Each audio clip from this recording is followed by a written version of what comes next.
Shalom, selamat malam jemaat Tuhan yang terkasih. Kita berjumpa kembali dalam program Mesbah Keluarga yang khusus membahas mengenai pendalaman Alkitab. Dan seperti biasa, sebelum kita memulai pemberitaan firman Tuhan pada malam hari ini, kita akan mengangkat beberapa pujian terlebih dahulu. Untuk itu, saya ajak jemaat Tuhan yang terkasih untuk bangkit berdiri, ajak seluruh anggota keluarga untuk menaikkan satu pujian, Aku Masih Punya Tuhan. Terima kasih Tuhan. Kalau sampai malam hari ini Tuhan, kami masih diberi kesempatan untuk bersekutu dengan Engkau Tuhan, menaikkan korban syukur kami Tuhan, sebagai ungkapan rasa terima kasih kami Bapa. Amin. Aku masih punya Tuhan, punya pengharapan. Aku tetap beriman Tuhanku, Yesus kekuatanku, Yesus kekuatanku. Aku masih punya Tuhan. Mari kita imani pujian ini. Aku masih punya Tuhan, punya pengharapan. Aku tetap beriman Tuhanku, Yesus kekuatanku, Yesus kekuatanku. Aku masih punya Tuhan. Aku tetap percaya, tetap percaya Kau membuat mukjizat di hidupku. Aku tetap percaya, tetap percaya, takkan ku takut Kau besertaku.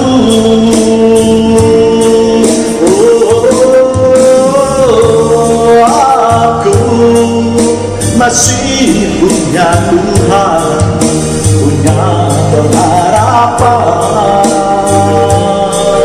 Aku tetap beriman Tuhanku, Yesus kekuatanku, Yesus kekuatanku. Aku masih punya Tuhan. Aku masih punya Tuhan, punya pengharapan. Aku tetap beriman Tuhanku, Yesus kekuatanku, Yesus kekuatanku. Aku masih punya Tuhan.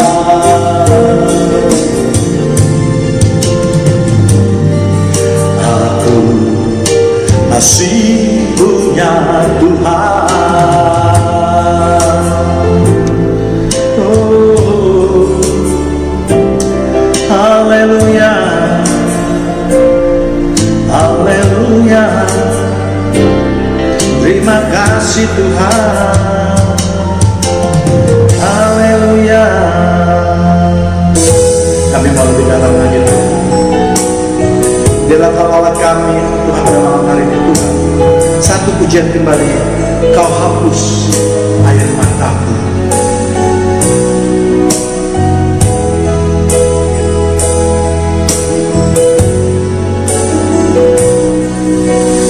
Hanya Tuhan yang ku andalkan, menghadapi semua.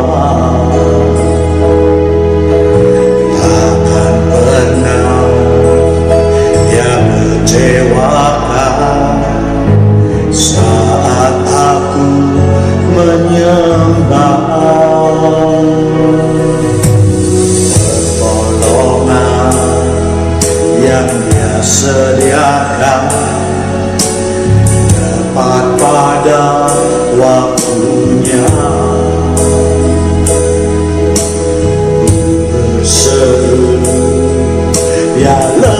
lepaskanku tempat harapanku,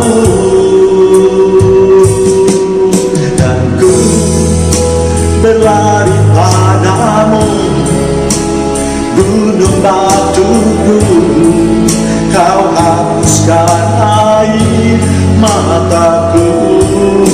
Tetap ku pegang janjimu, karena ku tahu ku berpegang pada Allah yang hidup.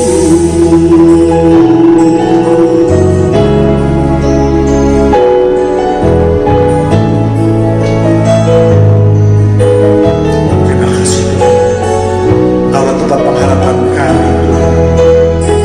Amin.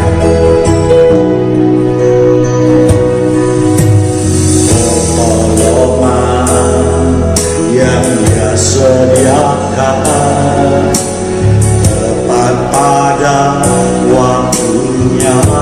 Amin. Berseru dia lepaskanku tempat harapanku, dan ku berlari padamu, gunung batuku, kau hapuskan air mataku. Tetap ku pegang janjimu, karena ku tahu ku berpegang pada Allah yang hidup.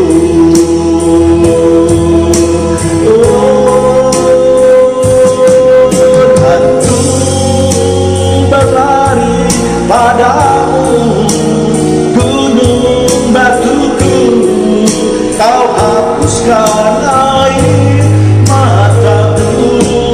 Tetap ku pegang janjimu, karena ku tahu ku berpegang pada Allah yang hidup.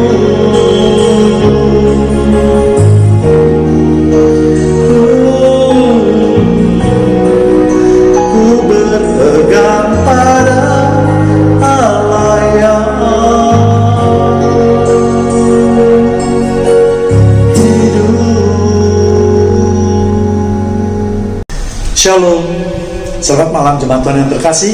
Kita berjumpa kembali dalam program Mesbah Keluarga yang khusus membahas mengenai pendalaman Alkitab. Dan pada malam hari ini kita sama-sama akan belajar suatu topik yang saya beri judul Mengapa Tabut Perjanjian Hilang. Namun seperti biasa kita akan berdoa terlebih dahulu.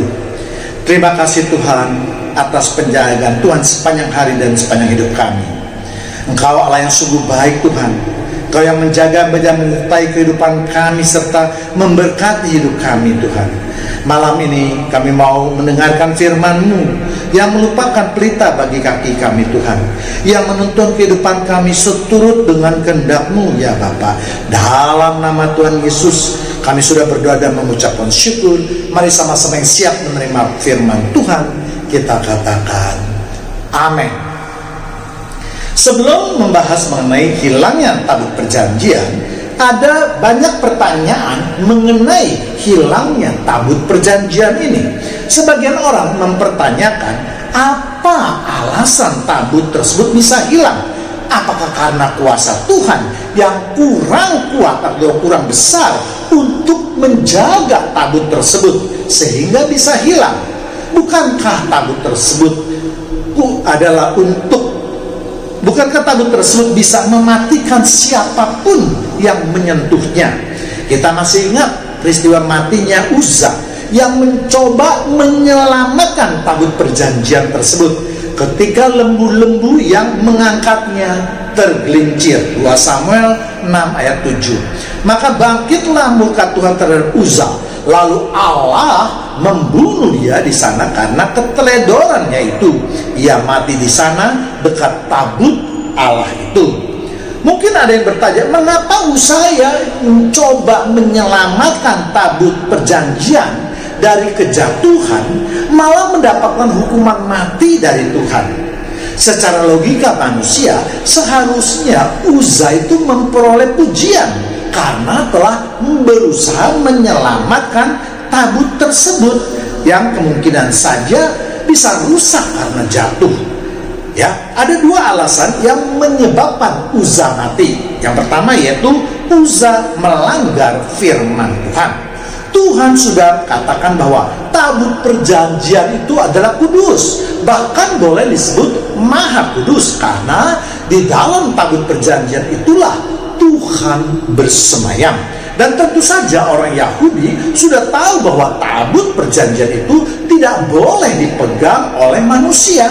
Manusia itu hanya boleh memegang tongkat atau pegangan kayu atau disebut dengan pengusungnya yang telah disiapkan di bagian kiri dan bagian kanan dari tabut perjanjian tersebut. Tuhan itu terlalu kudus, sedangkan manusia itu adalah makhluk yang berdosa, sehingga barang siapa yang melanggar kekudusan Allah pastilah mati. Ini juga teguran bahwa perintah Tuhan adalah tabut tersebut harus digotong atau harus diusung, ya, bukan diletakkan di pedati ataupun kereta yang ditarik oleh lembu. Ya, pekerjaan itu harus dilakukan oleh suku Lewi sesuai dengan keputusan Tuhan.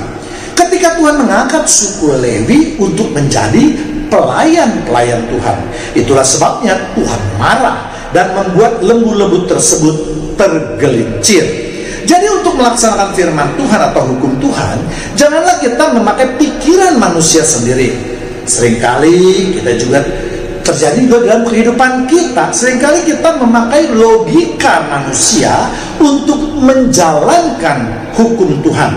Kelihatannya itu baik menurut manusia, ya. Namun jika tidak sesuai dengan hukum Tuhan, maka di mata Tuhan itu adalah suatu pelanggaran. Misalnya ketika kita menghadapi seorang yang sudah dikatakan bidah, yang menurut firman Tuhan itu harus dijauhi. Tetapi kita memakai logika manusia bahwa kita sebagai manusia itu harus saling mengasihi dan mengampuni, ya, suatu praktek firman Tuhan yang jelas keliru, ya. Dan untuk itulah kalau kita tidak mau mendalami firman Tuhan, kita tidak tahu apa yang tepat yang harus kita lakukan, ya. Ataupun kalau kita memaafkan atau mengampuni orang yang telah menista nama Tuhan, padahal firman juga Tuhan mengatakan tidak ada pengampunan bagi mereka yang menista nama Tuhan.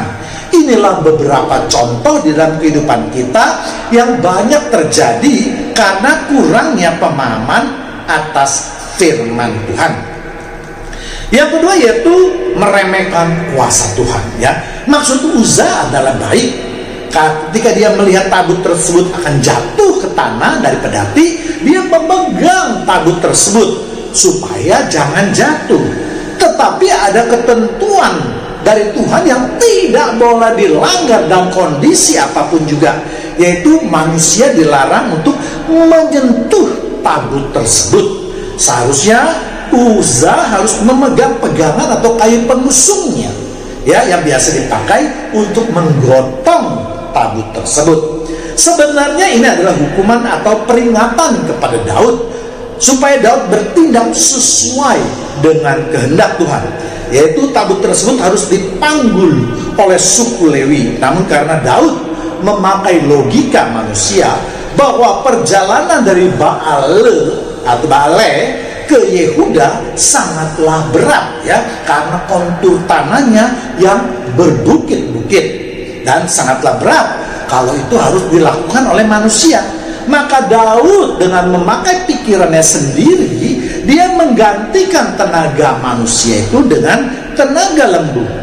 Daud lupa bahwa apapun permasalahan yang akan dihadapi nanti, Tuhan pasti menyertainya dan mengatasinya. Terlalu kecil kalau kuasa Tuhan itu untuk diragukan hanya untuk menyelamatkan tabut saja, ya. Kita ingat bahwa tabut perjanjian tersebut sudah terlalu banyak memperlihatkan betapa kudus dan berkuasanya kuasa Tuhan yang dinyatakan melalui tabut tersebut. Misal ketika Yosua hendak memasuki tanah perjanjian, ketika pasukan bangsa Israel akan melewati sungai Yordan, maka ketika tabut perjanjian yang digotong oleh suku Lewi dan kaki mereka itu memasuki air sungai Yordan, ternyata aliran sungai Yordan itu segera terhenti. Demikian juga setelah pasukan bangsa Israel itu melewati sungai Yordan, di mana tabut juga mulai meninggalkan sungai Yordan tersebut, kembali lagi sungai Yordan itu mempunyai aliran yang seperti biasa. Ya, demikian juga kalau kita baca di dalam kitab Perjanjian Lama, banyak sekali tabut perjanjian itu dipakai untuk memenangkan pertempuran bangsa Israel. Ya, dan yang paling fenomenal tentu adalah ketika bangsa Israel itu menggotong dan mengelilingi tembok Yeriko sambil memanggul tabut tersebut.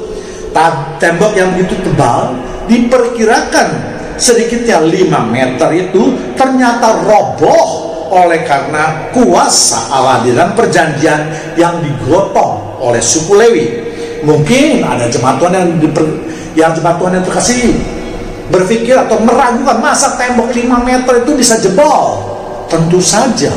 Tembok Yeriko itu kita ingat ketika seorang perempuan yang bernama Rahab yang turut menyembunyikan atau menyelamatkan para pengintai bangsa Israel, itu rumah Rahab itu di dalam daripada tembok Yeriko. Ya, jadi tentu tidak usah diragukan sedikit pun, apalagi ini adalah firman Tuhan.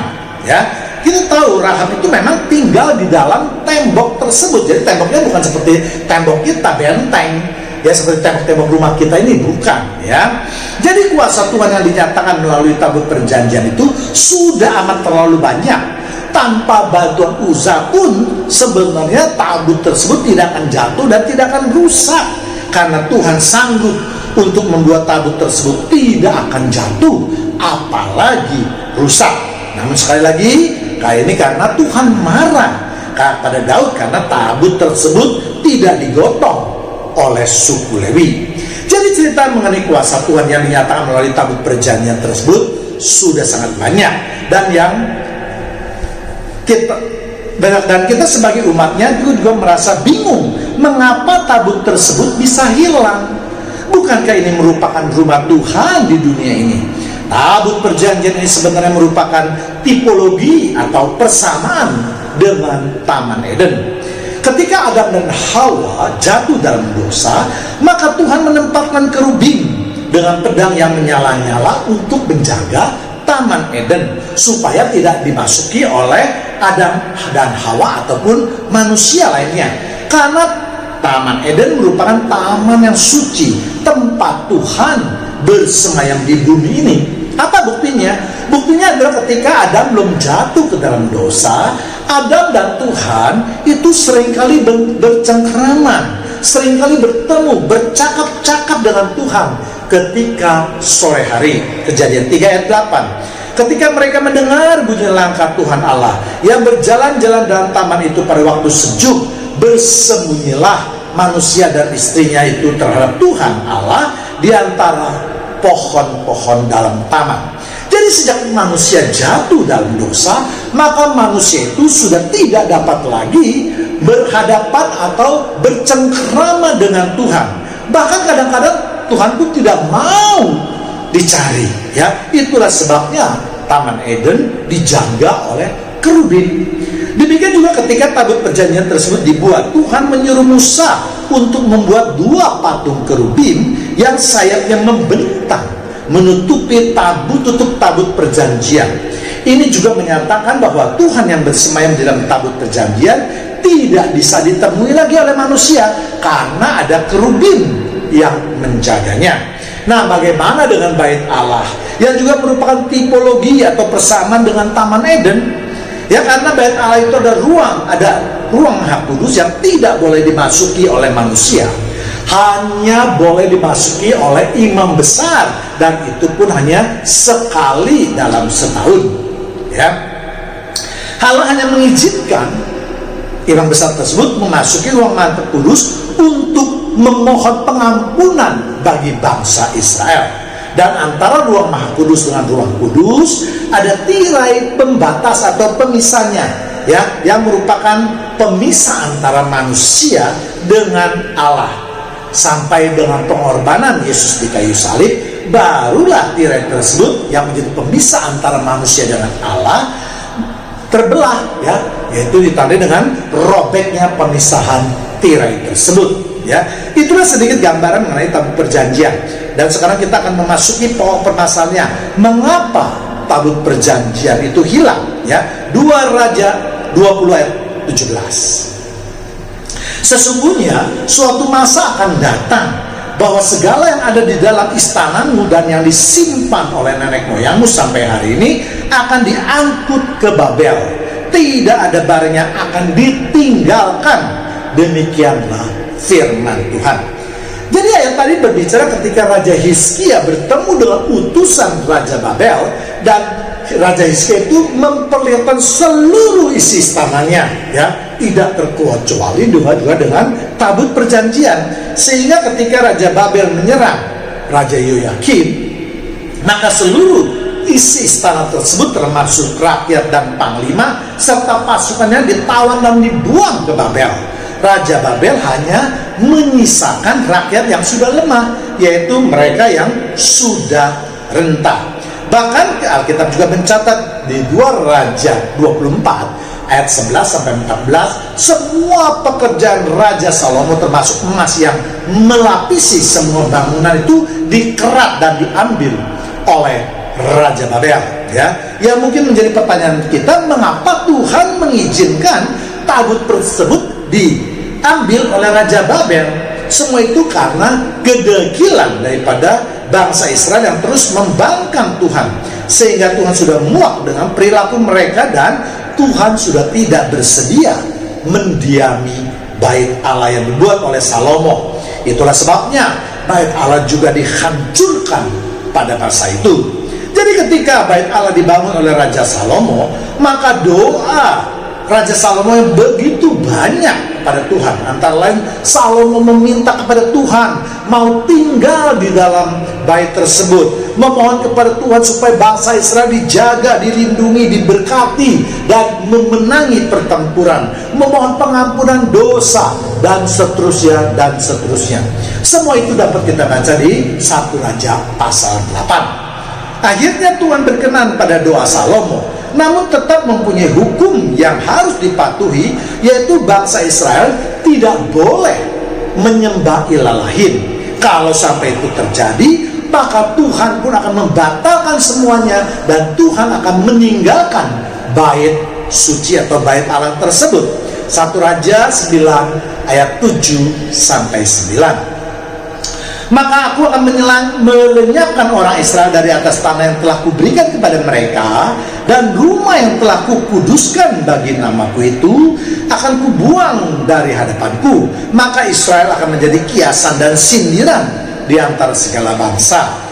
8. Dan rumah ini akan menjadi reruntuhan, sehingga setiap orang yang lewat akan tertegun, bersuit dan berkata, apakah sebabnya Tuhan berbuat yang demikian kepada negeri ini dan kepada rumah ini? 9. Maka orang akan berkata, sebab mereka meninggalkan Tuhan Allah mereka yang membawa nenek moyang mereka keluar dari tanah Mesir, dan sebab mereka berpegang pada Allah lain dan sujud menyembah kepadanya dan beribadah kepadanya. Itulah sebabnya Tuhan mendatangkan segala malapetaka ini ke atas mereka. Jadi sebenarnya semua hal yang terjadi itu sudah dinubuatkan jauh hari sebelumnya. Jadi kalau ada orang yang menganggap bahwa rumah Tuhan yang dihancurkan oleh pasukan Babel itu membuktikan bahwa Tuhan tidak berkuasa, jelas itu adalah suatu pandangan yang keliru. Mereka hanya mengambil sepotong ayat tanpa mau membaca dan memahami seluruh pasal, bahkan seluruh isi Alkitab. Jadi kehancuran bait Allah itu maupun hilangnya tabut perjanjian itu sudah dinubuatkan, dan itu merupakan hukuman yang paling berat yang ditimpakan kepada bangsa Israel. Sehingga dalam pembuangan di Babel itu benar-benar menyusahkan bangsa Israel. Sudah ditawan, dibuang, tidak dapat beribadah lagi, apalagi membuat korban bakaran yang berguna untuk penghapusan dosa, sehingga bangsa Israel itu harus hidup dalam keadaan berdosa di tanah Babel. Demikian juga bangsa Israel terus mencari-cari bagaimana caranya agar bisa meredakan kemarahan Tuhan atas dosa mereka.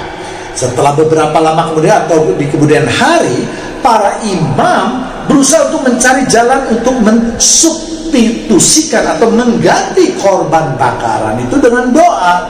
Inilah asal-muasal doa yang merupakan hal yang sangat penting yang diajarkan dalam ajaran Yudaism yang kemudian juga diadopsi oleh umat Kristen.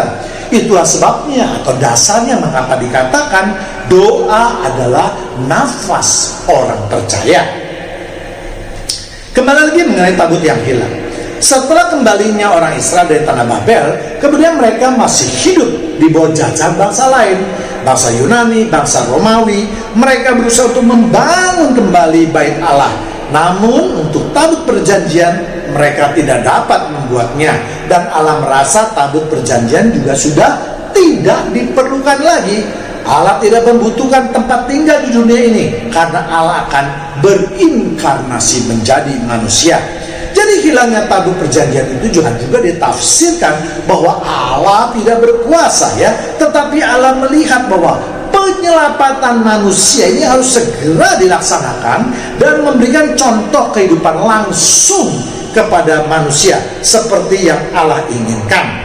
Ya, maka Bapa mengirimkan anaknya yang tunggal ke dunia ini. Firman sudah menjadi manusia dan tinggal di antara kita, sehingga tabut perjanjian maupun bait Allah sudah tidak diperlukan lagi.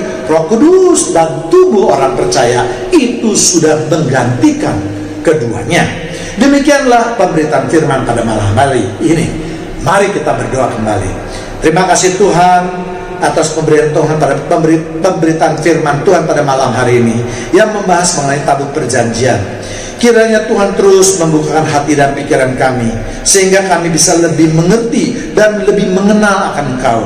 Dalam nama Tuhan Yesus kami sudah berdoa dan mengucapkan syukur. Amin. Kita baru saja mendengarkan pemberitaan firman Tuhan. Sekarang tiba saatnya kembali kita akan memuji dan memuliakan namanya. Kita angkat satu pujian. Tuhan, ya Tuhan, tentu kami beriman dan percaya Tuhan bahwa Engkau Tuhan yang maha kuasa, yang maha segala-galanya. Engkau tahu Tuhan apa yang kami hadapi Tuhan. Terpujilah nama-Mu Tuhan. Amin. Perhatikanlah bunga bakung di ladang Tuhan hiasi tanpa bekerja. Apalagi kita orang percaya, Tuhan pelihara, Tuhan cukupkan. Perhatikan burung-burung di udara, Tuhan beri makan tanpa bekerja. Apalagi kita kesayangannya, Tuhan pelihara, Tuhan sediakan. Saat kau perlu Tuhan tahu, saat kau minta Tuhan dengar, saat percaya Tuhan bekerja, saat menangis Tuhan tahu, saat berdoa Tuhan dengar, saat bersyukur Tuhan berkati. Kami percaya kau tahu isi hati kami. Perhatikan burung-burung di udara, Tuhan terimakan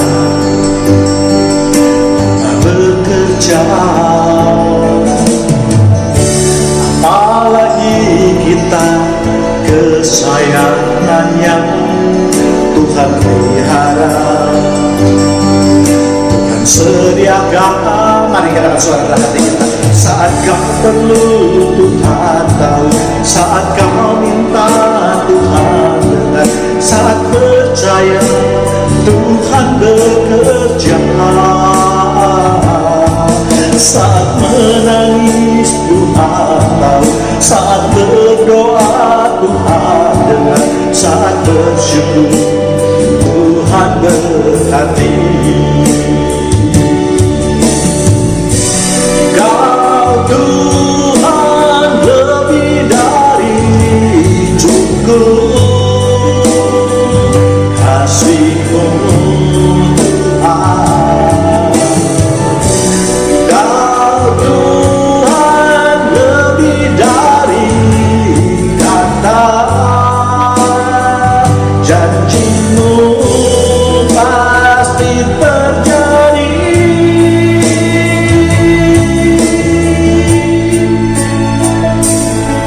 Saat kau perlu Tuhan tahu, saat kau minta Tuhan dengar, saat kau perlu Tuhan tahu, saat kau minta Tuhan dengar, saat percaya Tuhan bekerja, saat menangis Tuhan tahu, saat berdoa Tuhan dengar, saat bersyukur Tuhan berkati, saat bersyukur Tuhan berkati, saat bersyukur Tuhan berkati.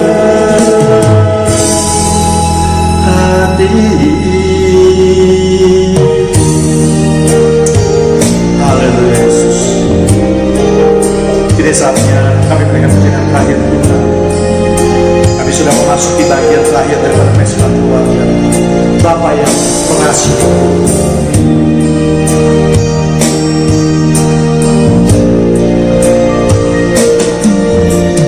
Kau Bapa yang mengasihi, amin. Kau pandang bentuk dan rupa-Mu, Kau mengasihiku dengan sepenuh hati, tak pernah sama seperti dunia ini.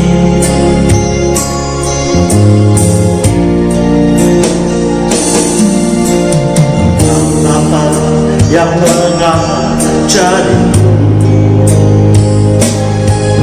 melewati bagai langit biru.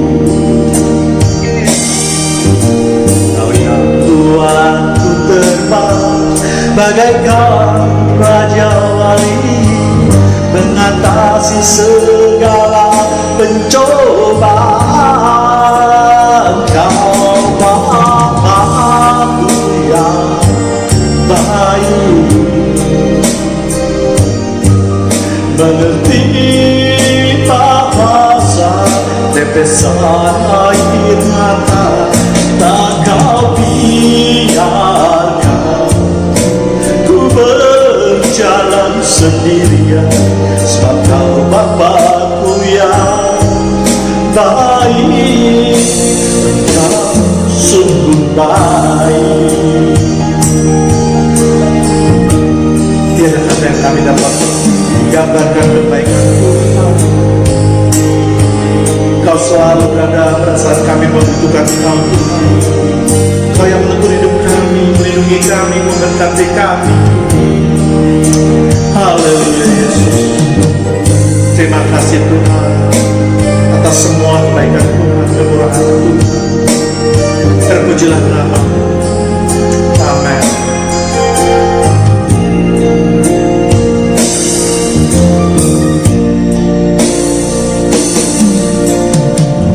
Bapa yang mengajari,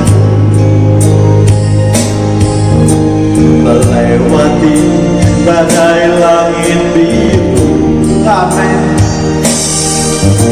Kau yang buatku terbang bagaikan Raja Wali, mengatasi segala pencobaan. Kau Bapa-Ku yang baik, mengerti bahasa tetesan air mata. Tak kau biarkan ku berjalan sendirian, sebab kau Bapa-Ku yang baik. Kau Bapa-Ku yang baik. Kau mengerti bahasa kamu kami Tuhan, mengerti bahasa tetesan air mata. Tak kau biarkan ku berjalan sendirian, sebab kau Bapa-Ku yang baik. Kau sungguh baik, kau sungguh baik, kau sungguh baik Tuhan. Kau sungguh baik.